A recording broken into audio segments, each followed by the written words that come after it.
சமூக அநீதிக்கு எதிரான மனப்பான்மையை மாணவர்களிடம் ஆசிரியர்கள் ஏற்படுத்த வேண்டும் என துணை முதலமைச்சர் உதயநிதி ஸ்டாலின் கேட்டுக் கொண்டுள்ளார். பள்ளிக்கல்வித்துறை சார்பில் சென்னையில் ஆசிரியர் தின விழா கொண்டாடப்பட்டது. இதில் துணை முதலமைச்சர் உதயநிதி கலந்து கொண்டு 396 ஆசிரியர்களுக்கு மாநில அரசின் நல்லாசிரியர் விருதுகளை வழங்கி கௌரவித்தார். விழாவில் அமைச்சர் அன்பில் மகேஷ், மா. சுப்பிரமணியன் உள்ளிட்டோரும் கலந்து கொண்டனர்.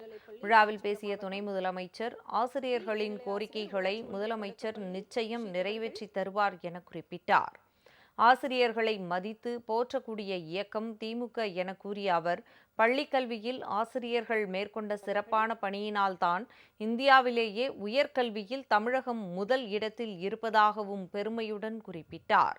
திருவள்ளூர் மாவட்டத்தில் முன்னாள் குடியரசுத் தலைவர் ராதாகிருஷ்ணனின் திருவுருவச் சிலையை விரைவில் அமைக்கப்படும் என்றும் உதயநிதி அறிவித்தார்.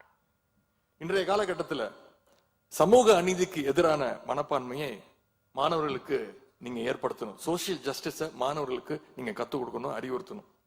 ஆசிரியர்கள் உங்களுடைய வளர்ச்சிக்கு நம்முடைய கழக அரசு எப்பொழுதும் போல துணை நிற்கும் என்பதை நான் இங்கே உறுதியோடு கூறிக்கொள்கின்றேன். நீங்களும் கடந்த காலங்களில் எப்படி நம்முடைய அரசுக்கு ஆதரவு கொடுத்தீங்களோ அதே ஆதரவை இன்னும் அதிகமாக கொடுக்கணும்னு உங்களை எல்லாம் நான் விரும்பி கேட்டுக்கொள்கின்றேன்.